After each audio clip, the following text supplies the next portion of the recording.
I'm Jennifer Novak. I'm an environmental lawyer based out of Los Angeles. And today I'm talking to businesses who are covered under the California's General Industrial Stormwater Permit. I have seen plenty of situations where businesses think they're complying with their permit requirements, but they're actually falling short.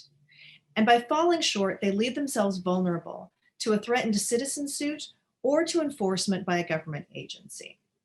I'm not just talking about hard things to comply with. We are seeing things that are really easy to avoid, but businesses end up getting into a trap of having needless violations that then put them on the radar of a citizen group.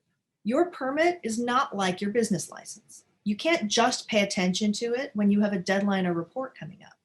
The purpose of the permit is for you to know what's going on at your business and for you to catch and avoid problems before they occur. And yet many problems we see are that businesses aren't treating their permit as a daily obligation. And yet you could be penalized for every day of a violation that you have. Your permit is constantly evolving. There may be guidelines or other actions taken by the government that actually change or add to your responsibilities. So if you don't catch those changes, you may fall out of compliance even though you think you're doing a good job. Now, there are consultants and there are consultants. So if you're going to rely on an outside stormwater consultant to help you gauge your compliance and with your reporting, be sure to shop around because there will be a difference in how they are experienced and what they do.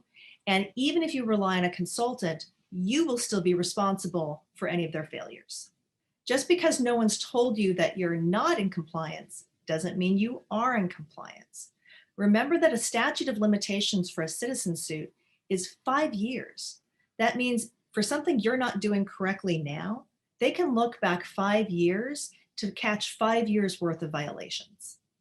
This is a strict liability area of law.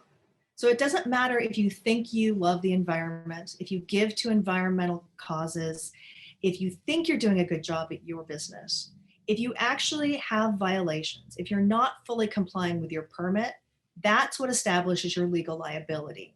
And any good intentions you have had all this time only go to how much you may end up paying, either in penalties or to resolve a threatened lawsuit. Now, I'm a business owner.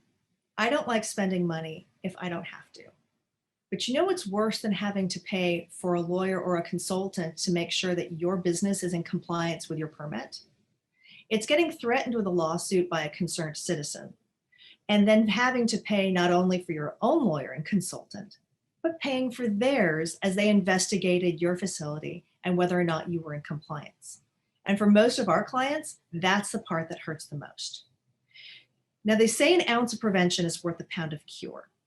That's why we want businesses to understand whether or not they're in compliance and whether or not there are violations that they can fix and avoid before it gets on the radar of a government agency or a concerned citizen. So if you have questions about whether or not you're actually complying with your permit and whether there are actions you can take to avoid future problems, please give us a call.